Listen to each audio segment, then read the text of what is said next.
नमस्कार ब्रिजवासियों। आज एक कहावत फिर याद आ गई है, तो थोड़ी भद्दी लेकिन है सही। गुंडा गांव में ना गिन रो, गुंडा गांव में ना गिन रो, गांव गुंडा ना गिन रो। यही स्थिति आज नगर निगम की है। बड़ी उम्मीदों से मथुरा की जनता ने नगर निगम को हर्षोल्लास से स्वीकार किया था और पहले मेयर वाल्मीकि समाज से मुकेश आगबंधु बने थे। बड़ी उम्मीदें थी कि बहुत बड़ा विकास होगा, मथुरा, पेरिस, लंदन, न्यूयॉर्क और बड़े बड़े मैड्रिड आदि वियना जैसे शहरों से मथुरा compete करेगा और बहुत सहायताएं मिलेंगी, केंद्र की भी सहायता मिलेगी, प्रांत की भी मिलेंगी। बड़ी उम्मीद थी कि NCR में मथुरा आ जाएगा तो डेवलपमेंट और ज़्यादा होगा, लेकिन वो सब ढाक के तीन पात निकले। हमने बचपन से सुनाता है, बहुत से पद को सुशोभित करते थे और बहुत पद से सुशोभित होते थे।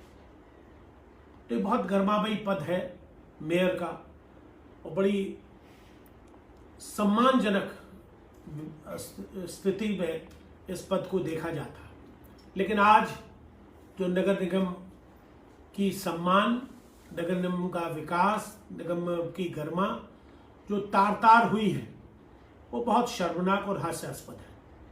ये भारतीय जनता पार्टी जो सुशासन की बात करती है, पार्षद से लेकर प्रधानमंत्री तक इनका है, वहाँ आज मथुरा बदहाली पर आंसू बहा रहा है।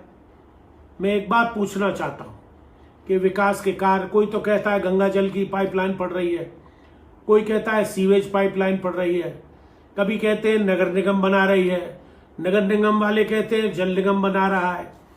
आज स्थिति स्पष्ट नहीं है।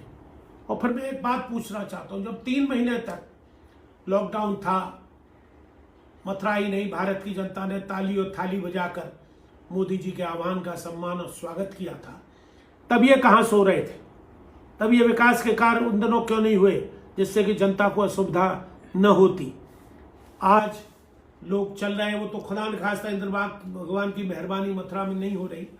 नहीं तो मैं समझता हूँ आज सैकड़ों लोग तो गड्ढों में उन पाइपलाइनों के जो काम हुए हैं, जहाँ हो गए और अधूरे, ज़्यादातर तो अधूरे ही पड़े। मथुरा से लेकर वृंदावन तक, वृंदावन खुदा पड़ा है, मथुरा खुदी पड़ी है। किधर भी चले जाइए, नरकीय जीवन जी रहे हैं, विकास नहीं विनाश हो रहा है। कल बड़ा दुर्भाग्यपूर्ण रहा और मैंने आज अखबारों में भी पढ़ा कि इनको, मेयर साहब को यही याद आती है जब उन्हें बजट पास कराना होता है। पैसे की बात जब होती है तभी इन्हें मीटिंगों की याद आती है। पार्षद की मेयर नहीं सुन रहे, मेयर की नगर आयुक्त नहीं सुन रहे, नए आयुक्त अपने IPS के घमंड में रहते हैं, आयुक्त अपने जनप्रतिनिधि तो हैं ही वो, लेकिन साथ साथ श्रीकांत जी के भी प्रतिनिधित्व का दायित्व निभा रहे हैं। तो इस सब हौच पौच में पिस रहे हैं पार्षद और जनता। एक महिला पार्षद का चप्पल उठाकर मारना अति अशोभनीय, निंदनीय व असम्मानजनक है। जनप्रतिनिधि को तो बहुत गरिमा बनाए रखनी चाहिए, ये गरिमामयी पद है। लेकिन आज वो निराश है। 10 बार मेयर से कह ली, 10 बार आयुक्त से मिल लिए, लेकिन वो कोई काम सुनने को तैयार नहीं। वो जो अपनी मर्जी में आती है वो करते हैं, वो जो मर्जी में आती है वो करते हैं। मेयर की स्थिति ये है कि वो कह देते हैं मैं तो करके भेज देता हूँ, आयुक्त नहीं सुनते। आयुक्त कह देते हैं कि गुणवत्ता के आधार पर काम होगा, सही काम होगा। तो आज जो स्थिति बनी हुई है वो हास्यास्पद है। और मैं समझता हूँ ये जो कल विवाद हुआ है, या तो लेन देन के बंदर बांट पे हुआ है, और मुझे तो विशेष सूत्रों से प्राप्त हुआ है, ज्ञात हुआ है कि इसमें मेयर साहब की भी कुछ कुछ सहानुभूति थी, मेयर साहब की भी कुछ कुछ इशारा था। नहीं तो एक पार्षद का IAS नगर आयुक्त पर चप्पल उठाकर मारना, इससे ज्यादा अशोभनीय कार्य नगर पालिका की इतिहास में आज तक नहीं हुआ। विरोध हुआ है, आंदोलन हुए हैं, धरने हुए हैं, हमारे भी जनप्रतिनिधि रहे। जब हम कांग्रेस में थे तब हमारे भी मेयर साथ नगर निगम, नगर पालिका के अध्यक्ष रहे। यहाँ से रामेश्वर दास जी भी रहे, जिनके बड़े छोटे सुरेश भी रहे, जिन्होंने बहुत गरिमापूर्वक इस नगर पालिका को चलाया है। लेकिन आज जो नंगा नाच पिछले 1.5 साल 2 साल में हुआ है, मैं नहीं समझता कि मथुरा के नगर पालिका के इतिहास में कभी आज से पूर्व हुआ हो।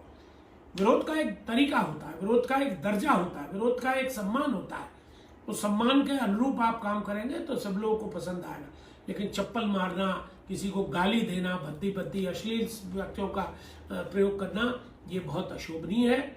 मैं तो इसकी मांग करता हूं जिलाधिकारी से कि उच्च अधिकारी की एक निष्पक्ष कमेटी बनाएं और उसकी जांच करें, जिससे कि दूध का दूध पानी का पानी हो। क्या वजह थी, उस महिला को क्या आवश्यकता पड़ी कि उसको चप्पल मारनी पड़ी? क्यों इतनी वो द्रवित हुई, क्यों इतनी दुखी हुई? क्या उसके संग कोई अभद्र व्यवहार हुआ? क्या कोई उसके संग अश्लील व्यवहार हुआ जो आज वो इस सीमा पे आ गई कि अपनी चप्पल उठा के मारने लगे?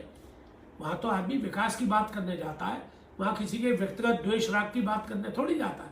तो ये बहुत दुर्भाग्यपूर्ण है। इससे प्रतिष्ठा गिरी है, जनप्रतिनिधि की प्रतिष्ठा गिरी है, नगर निगम की प्रतिष्ठा गिरी है, मेयर की प्रतिष्ठा गिरी है और एक IAS अफसर की प्रतिष्ठा गिरी है। ये बहुत अशोभनीय है, निंदनीय है, भत्सना के योग्य है। ऐसे जनप्रतिनिधियों को तो नैतिकता के आधार पर त्याग पत्र दे देना चाहिए।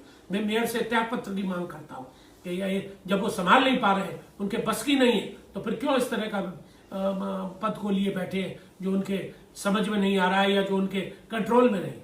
अरे आपको तो आगे बढ़कर उस बात को समानुभूतिपूर्वक बिटाना चाहिए था, उसी वक्त क्षमा याचना कराइए जिसकी भी गलती हो। सेक्रेटरी होता है आपका मेयर का सेक्रेटरी, चाहे वो IAS हो, IPS हो, PCS हो, कोई भी एस हो, लेकिन उसको इस तरह का अमानवीय व्यवहार जनप्रतिनिधियों से, मुझे ध्यान है एक बार आजम खान साहब आए थे, आजम खान ने रविंद्र पांडे को ऐसे लताड़ा था जैसे कोई चपरासी को भी नहीं डांटता।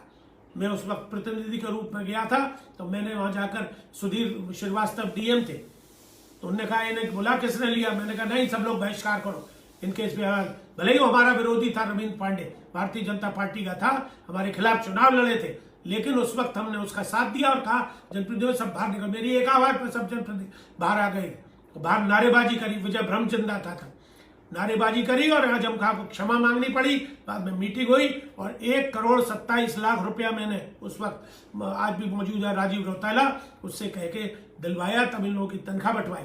तो वो भी समय था जब हमने जनप्रतिनिधियों का साथ दिया। और उस वक्त एक मंत्री का, कैबिनेट मंत्री जिसके पेशाब में चिराग जलता था, उसको माफी मांगने पर मजबूर किया।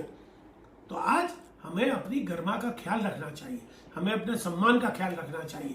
ऐसे में मैं ये मांग करूंगा कि सभी लोग बैठ के इस बात को खत्म करें और विकास की बात करें। आज हमारे डैम्पियर जो कि पॉश कॉलोनी हुआ करती थी, आज बदहाली पे आंसू बहा रही है, सड़कों पे गड्ढे पड़े हुए हैं, कहीं कोई पानी की व्यवस्था नहीं है, कहीं लाइट की व्यवस्था नहीं है, कहीं कोई सड़क की व्यवस्था नहीं है। पार्षद जी कह रहे हैं कि मैंने ये सड़कें स्वीकृत करा दी, अब बरसात में कहीं सड़कें बनेंगी, बह जाएगा पानी में डाबर, फिर क्या होगा? फिर पैसा लाओ, फिर काम कराओ। मैं समझता हूं इस सब की एक जांच कमेटी बैठनी चाहिए, उसमें वरिष्ठ लोग हों, वरिष्ठ अधिकारी हों, और अधिकारी अगर उपलब्ध न हो तो जुडिशियल अधिकारी, हमारे रिटायर्ड कई जज यहाँ पर मौजूद है, उनसे एक जांच कमेटी बैठाई जाए और इसके पूरे संपूर्ण की जांच की जाए, संपूर्ण मामले की जांच की जाए, जिससे कि इन लोगों को ऐसा व्यवहार करने की हिम्मत न करनी पड़े। धन्यवाद।